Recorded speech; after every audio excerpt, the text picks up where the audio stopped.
নমস্কার বন্ধুরা, আজকে আমি তোমাদেরকে বলবো জন্মকুষ্ঠিতে ফোর্থ হাউস থেকে কী কী বিষয় নির্ণয় করা হয়। তো এখানে দেখো, এটা হচ্ছে ফার্স্ট হাউস, এটা সেকেন্ড, এটা থার্ড, এটা ফোর্থ হাউস। তো এই ফোর্থ হাউস থেকে নির্ণয় করা হয় একজন ব্যক্তির মানসিক সুখ, মানসিক শান্তি। একজন ব্যক্তির বাড়ি গাড়ি সম্পত্তি বিষয়াদি বিষয় সম্পর্কে ফোর্থ হাউস থেকে ধারণা পাওয়া যায়। একজন ব্যক্তির মায়ের সাথে সম্পর্ক অর্থাৎ মা সম্পর্কিত ধারণা ফোর্থ হাউস থেকে পাওয়া যায়। কিছু কিছু ক্ষেত্রে ফোর্থ হাউস থেকে উদ্ভাবন ক্ষমতাও বিচার করা হয়।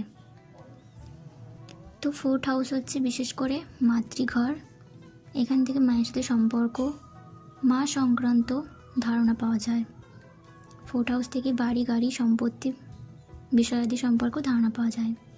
তো ধন্যবাদ, সকলে সাবস্ক্রাইব করে দিও।